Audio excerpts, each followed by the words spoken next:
National international organisation में आपका स्वागत है। आज का टॉपिक है NCSC national commission for scheduled caste. राष्ट्रीय अनुसूचित जाति आयोग की स्थापना 19 फरवरी 2004 में हुई। यह एक संवैधानिक निकाय है। इसका नोडल मंत्रालय सामाजिक न्याय और अधिकारिता मंत्रालय है। इसका मुख्यालय नई दिल्ली में स्थित है। यह भारत में अनुसूचित जातियों के हितों की रक्षा के लिए काम करता है। इससे जुड़े मुख्य बिंदुओं को जान लेते हैं। भारतीय संविधान के अनुच्छेद 338 के तहत इसे गठित किया गया है। 89वें संविधान संशोधन के बाद अनुसूचित जाति और अनुसूचित जनजाति के लिए पूर्ववर्ती राष्ट्रीय आयोग का विभाजन किया गया। अनुच्छेद 338 के खंड 9 के अनुसार अनुसूचित जातियों को प्रभावित करने वाले सभी प्रमुख नीतिगत मामलों पर सरकार आयोग से परामर्श करेगी। इसकी संरचना में एक अध्यक्ष, एक उपाध्यक्ष और 3 अन्य सदस्य होते हैं।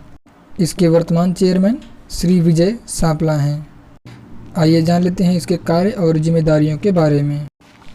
अनुसूचित जातियों को प्रदान किए गए विभिन्न सुरक्षा उपायों के कार्यान्वयन की निगरानी करना, अनुसूचित जातियों के अधिकारों और पर्यवेक्षण के अभाव के संबंध में विशिष्ट शिकायतों की जांच करना, अनुसूचित जातियों के लिए सुरक्षा उपायों के कामकाज का मूल्यांकन करना, अधिकारों से वंचितों के संबंध में विशिष्ट शिकायतों की जांच करना, सामाजिक आर्थिक विकास की योजना प्रक्रिया में भाग लेना और सलाह देना, अनुसूचित जातियों और उनके विकास की प्रगति का मूल्यांकन करना।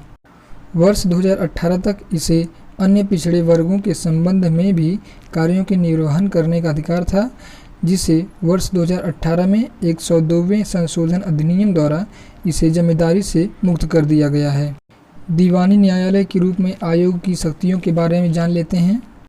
भारत के किसी भी हिस्से से किसी भी व्यक्ति को बुलाना, किसी भी दस्तावेज की खोज और उत्पादन की आवश्यकता, हलफनामों पर साक्ष्य प्राप्त करना, किसी अदालत या कार्यालय से किसी सार्वजनिक रिकॉर्ड या उसकी प्रति की मांग करना, गवाहों के लिए समन जारी करना।